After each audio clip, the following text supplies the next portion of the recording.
This week on the show, I'm joined by filmmaker Jude Charles. We're going to talk about the process of crafting your story. Get ready to dig deep on dramatic clarity, dramatic demonstration, and dramatic leverage. Let's go. You're entering the winning zone. Jude, welcome to the show. Hillman, thank you for having me. It is a pleasure to come on the show and geek out about storytelling. I love storytelling, and I'm hoping to geek out about it today. Let's do it. I'm here with you on that. Before we get into that, let's level set on the concept of video.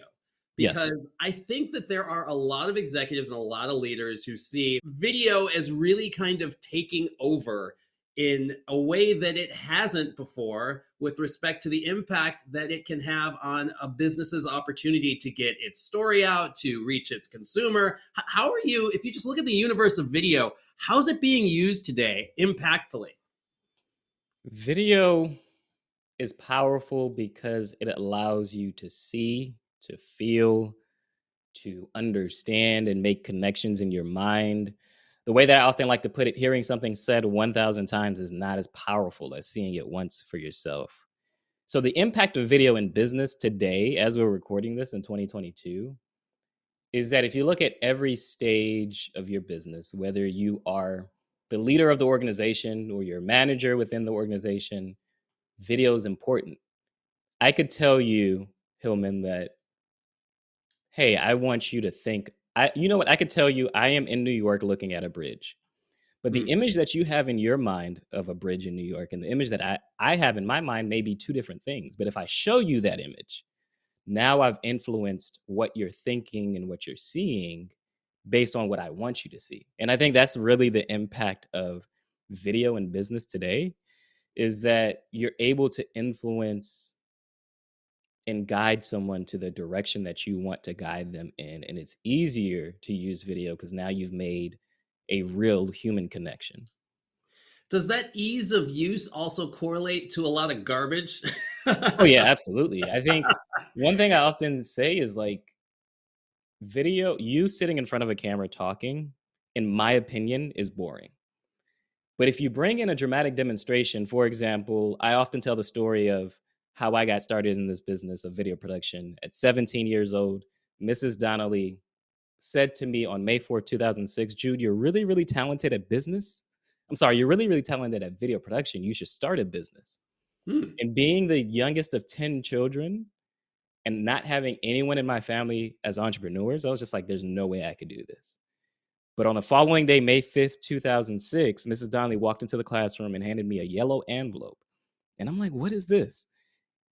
And she said, look inside. And inside of this yellow envelope was my first set of business cards. Now, what I often like to do when I'm telling that story, whether it's on stage or on podcast, if we're recording video, is I will actually hold up the very first set of business cards because I still have the first one framed, right? To me, that is where you make video engaging, where it's not just you sitting in front of the camera talking. You try to bring elements in to the video that make it engaging, that makes someone want to pay attention. And that's why I think, yes, there's definitely a lot of garbage video out there because now it's accessible and everyone can create it. It's in the phone that you carry, it's in your pocket. But I think how we make it engaging, how you stand out is the elements that you bring into the video that now make it more engaging and impactful. Do you think there's any correlation between the fact that you're the youngest of 10 kids and that you've chosen this or you've been called to this as a profession? I kind of imagine the youngest of 10 kids watching a lot of activity happening in the house and not necessarily having the helicopter parent who's like teaching everything, but really having to glean things through experience. Was that your experience of life or my? Oh yeah, for sure. I think I got an opportunity to see what everyone else was doing and choose a different path. Yeah. It's fascinating to be the youngest, right? Because I'm the youngest. I mentioned the first entrepreneur, and I'm still the only entrepreneur in the family. And I think more than anything, what I tried to do very early on is figure out where I fit. What's my voice? Oftentimes, I got to see so I have a brother that's ahead of me, 6 years before me, the brother right before me. And I got to see them growing up, and I'm just like, do I want to do that, or do I want to do something different? So yeah, I think being the youngest definitely gave me an advantage. What's wild about being the youngest, though, is that years later, I found my purpose in life, and my purpose is through leadership. Hmm. And I never would have imagined that. How that happened is I ended up traveling to Spokane, Washington for a leadership conference of all things. On my way back home, unfortunately, my father passed away. Hmm.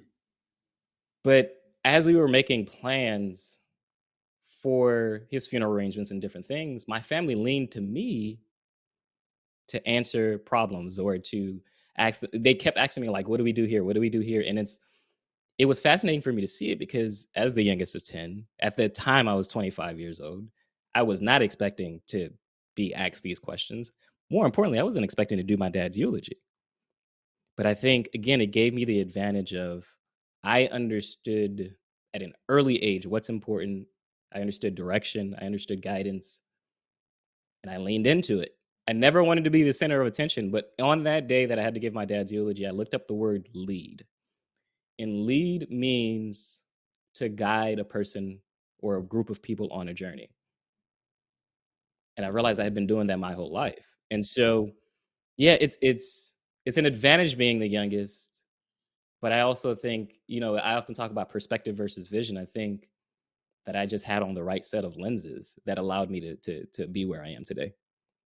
It's interesting, the silver linings or the things that we don't realize in a moment in life that actually become pivotal and transitional for us and set us off on a trajectory or really align us to the things that we're called to do. I think that's really powerful.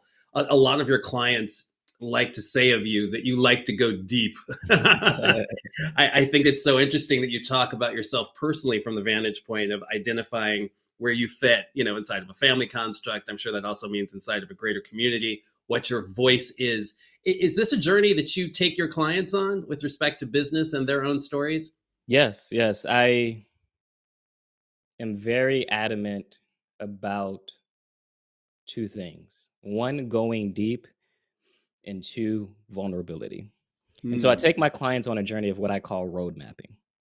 And in road mapping, there are three phases: dramatic clarity, dramatic demonstration, and dramatic leverage. But I want to focus on dramatic clarity. Okay. Dramatic clarity involves your core values. So what do you stand for? What don't you like about things that happen? Your philosophies and beliefs, and then finally your core stories. But the first thing I always start with in dramatic clarity, before I even get to your core values, your philosophies and beliefs, and then your core stories, is I start with why. Now, start with why is not a concept that's unique to me. It's from Simon Sinek. Sure. And he says, most companies know what they do. They even know how they do it differently, but very few know why they do what they do. And that is what I like to dig deep into. But in order to get there, in order to get to the point where you understand your why, you got to get vulnerable.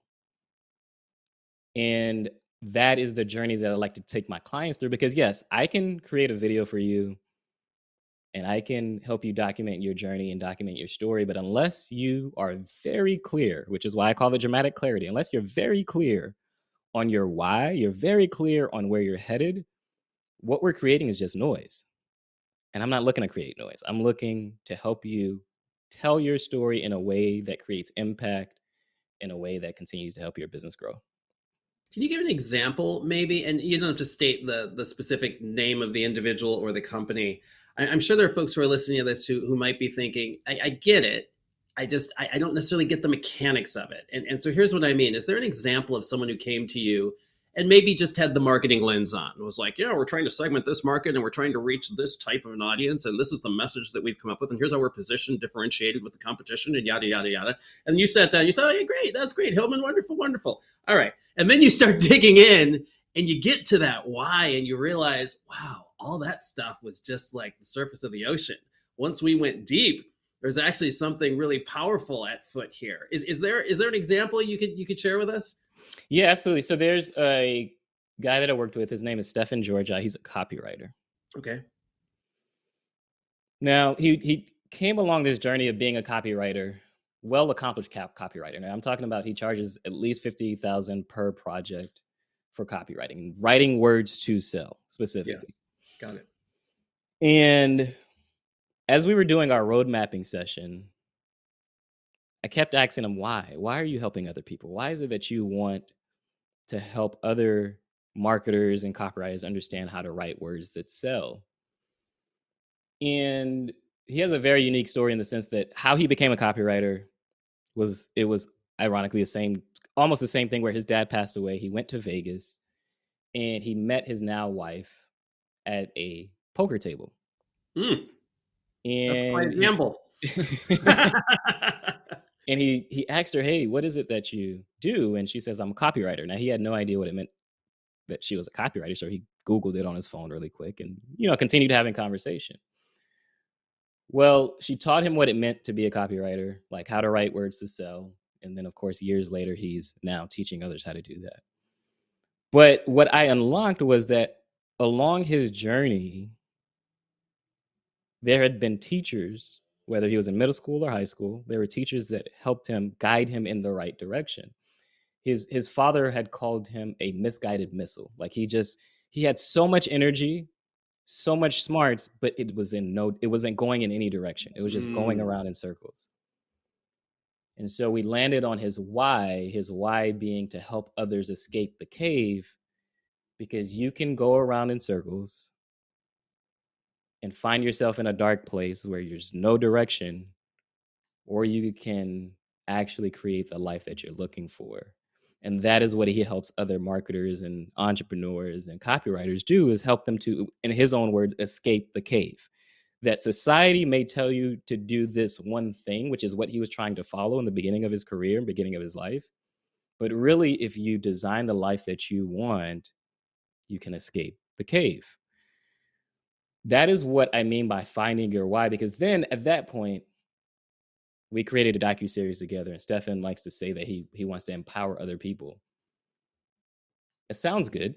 Or another term that people like to use, we as a business, we have integrity. That sounds good, but tell me about a very specific moment in time where, if we think about integrity, you had to give up money in order to do the right thing. Like you had this $5 million client who wanted to work with you, but they weren't the right fit.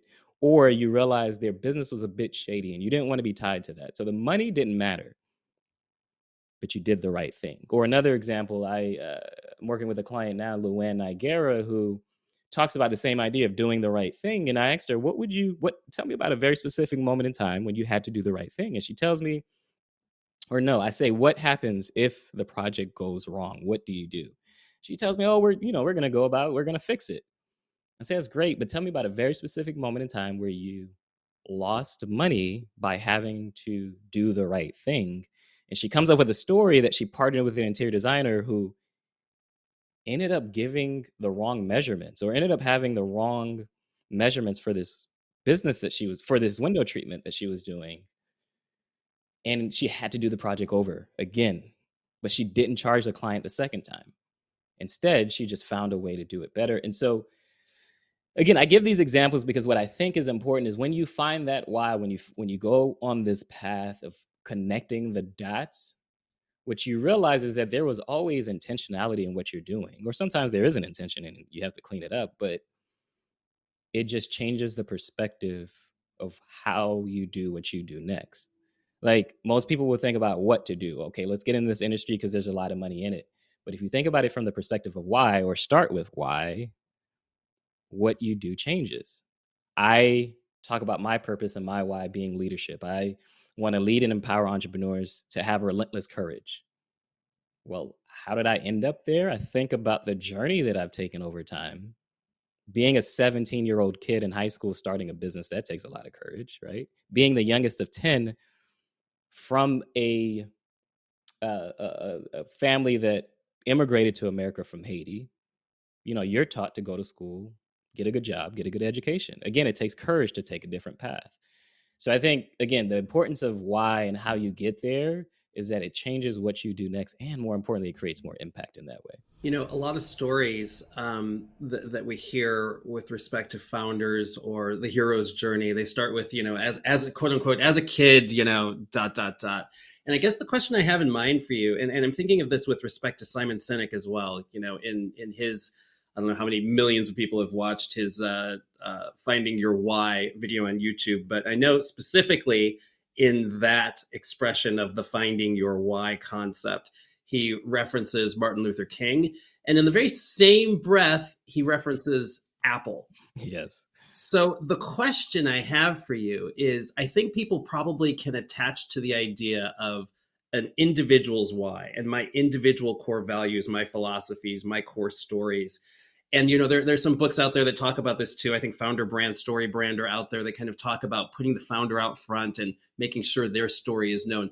What happens as you kind of cross the chasm to being a brand as a company? How do you go deep there and really help folks identify that story? I love the question, because when you're going through that transition, and it's not just your own story, but you want to make sure that the ethos of this company, the vision and mission of this company, is embodied by everyone, and not just you or your employees, but the people that you serve, which are your clients or your customers. Mm-hmm. I think the transition begins you make that transition as you capture transformational stories from your clients. So what that means is, this is one of the best stories I've ever heard of transformational story, is that there was this fitness coach who helps women over 40 lose weight. And she received an image from her client, and the picture is of an empty plane. And the client says in the message, I'm getting on this plane.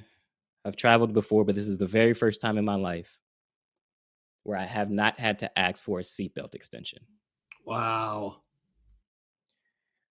When you begin to capture transformational stories in that way, you begin to understand why you're doing what you're doing. It's more of a three-dimensional version of why you're doing what you're doing. And more importantly, it gives your employees a reason to care. It gives your executives a reason to care about the work that you're doing. You're not just selling software. You're not just coaching people. What you're doing is transforming lives. And it's important to capture those stories in order for it to transition from just your own origin story to now these transformational stories of the lives that you're changing over time. I'm working with a client right now. Her name is Darnielle Jervy Harmon. And she is a business coach, but she is in her 40s. I believe she's 46 today. She's going through this journey of becoming a mother, and she's having infertility issues.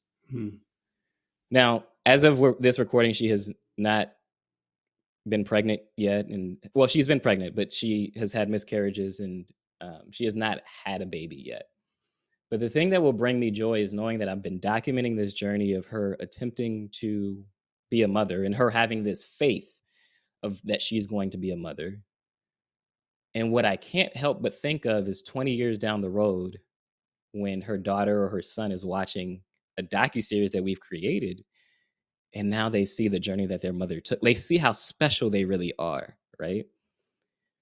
To me, that's what you do as an organization, is you create the story that lives on beyond you. And that's why I think client stories are so important, because it has to live on beyond you. We talk about Apple. The Steve Jobs story is, yes, he started in the basement with Steve Wozniak. I'm sorry, not the basement, the garage with Steve Wozniak. But it lives on beyond that, because he changed the mission and vision from just, we want to make sure to get a computer in everybody's hand, to, we believe in challenging the status quo. When they came out with the commercial of "This is for the crazy ones," yeah, it took it away from just being about Steve Jobs or Steve Wozniak, who were crazy, to it being about everyone that now invests in the brand, everyone that invests in what they're about. And that's why it's important to get to the root of your core values, your philosophies and beliefs, because then you can expand the story beyond just you and make other people a part of the journey with you. That's how you make that transition, Hillman. Why do we resonate so well with stories?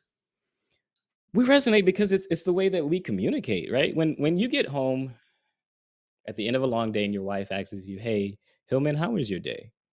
you immediately go into a story, right? You go into a very specific, and I want to make sure to create that distinction of what a story is, because we haven't talked about that. A story is Please. all about a very specific moment in time. That's it.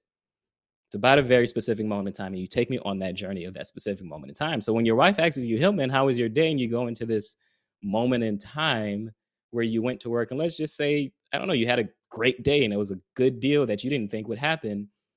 You go into telling that story. That's why we resonate, because it allows us to see, think, and feel what it is that you experienced, right?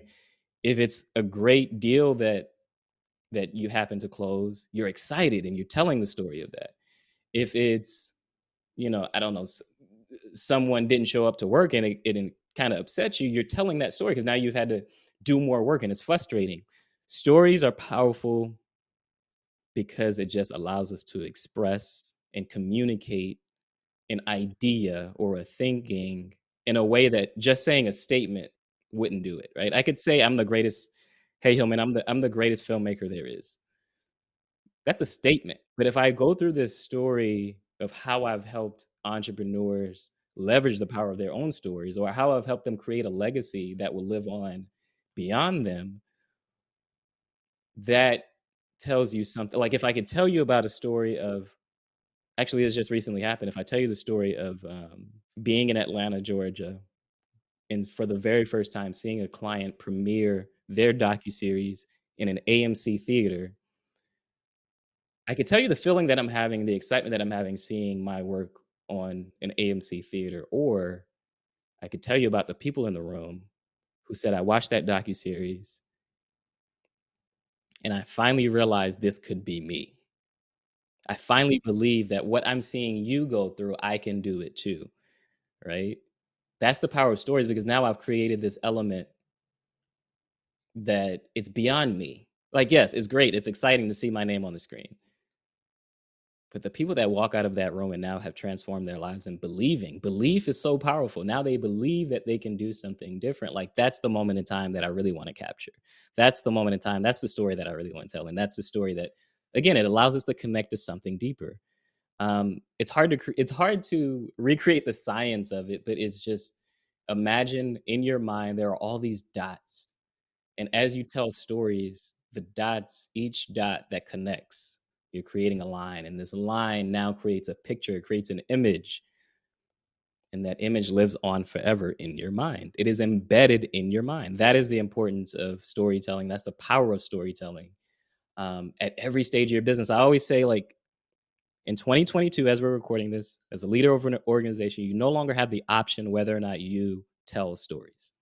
It is imperative. In the same way that you have to do marketing, in the same way that you have to figure out your positioning, storytelling makes it incredibly easy to do so. And it makes it easier for you to continue to grow your business at the next level. If I think of CloozeLoop, and I'll close this loop by actually talking about CloozeLoop. If I think of, Okay. and I think of, I know I did some research, and I know you guys have 3 different uh, phases of the business, which is consulting, the university, and then there's capital. That's right.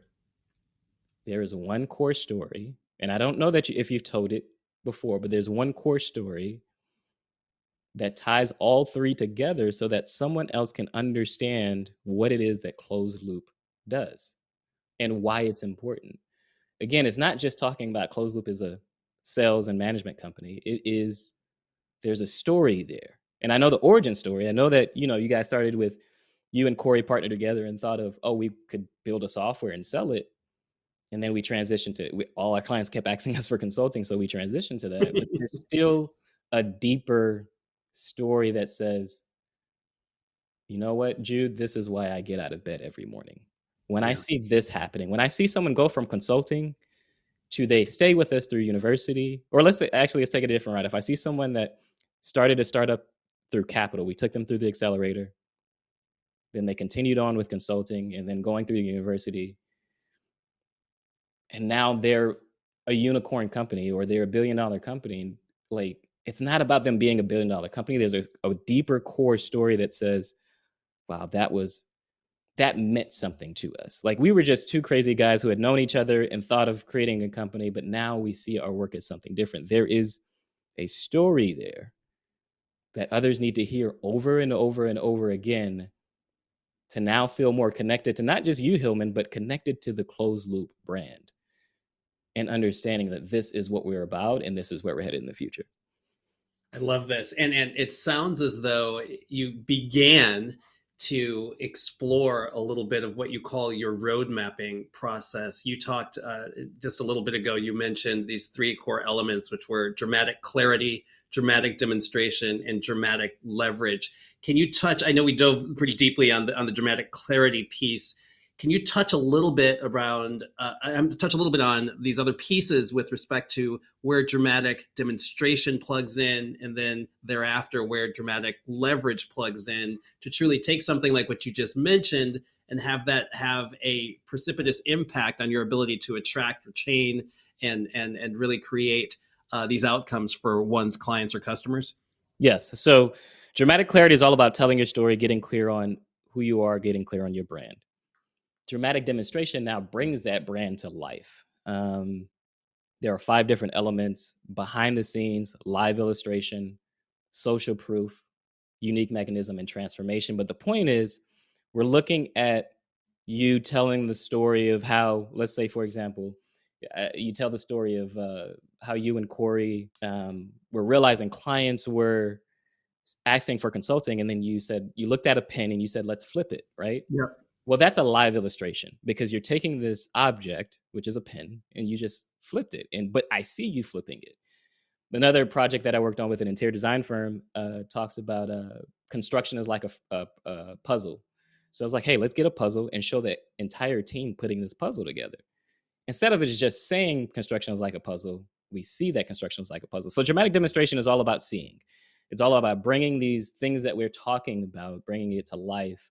Dramatic leverage is then using that over and over and over again. Now that's one part of it, repurposing the docuseries or the brand films that we create.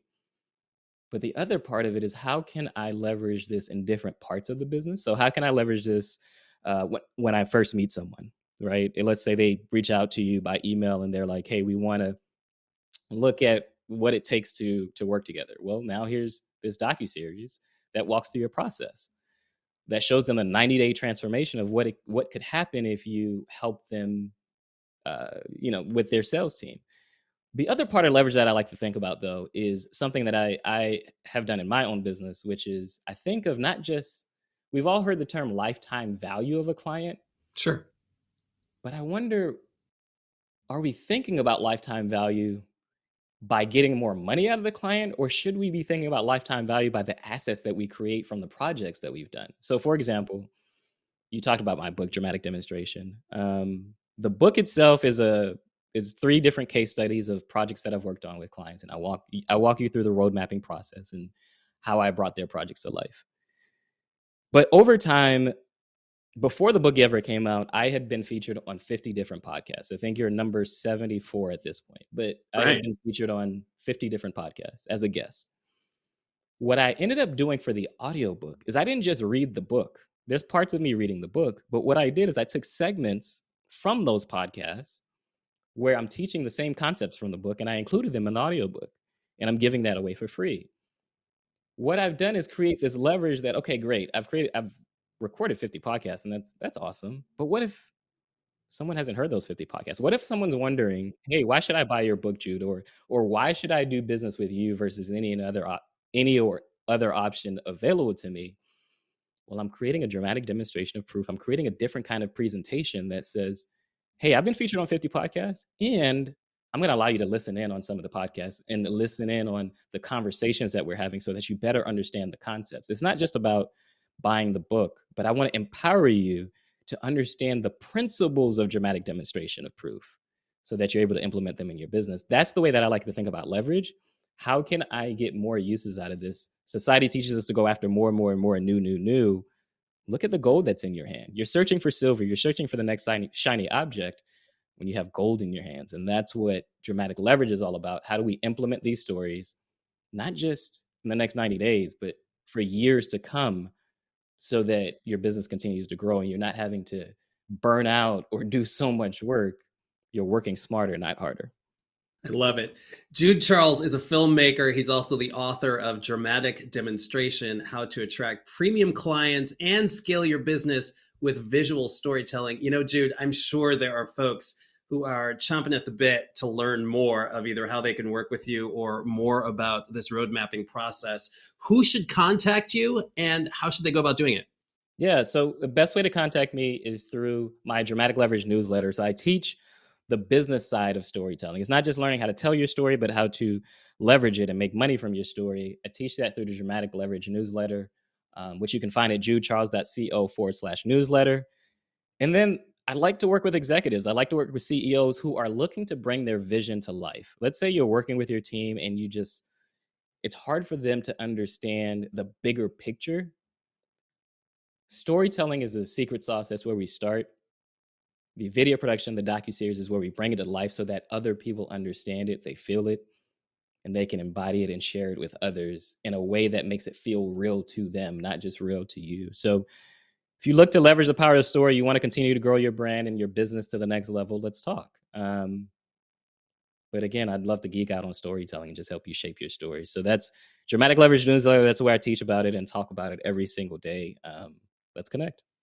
Love it. Jude, thanks so much for joining me in the winning zone. Thank you for having me, Hillman. It's been a pleasure.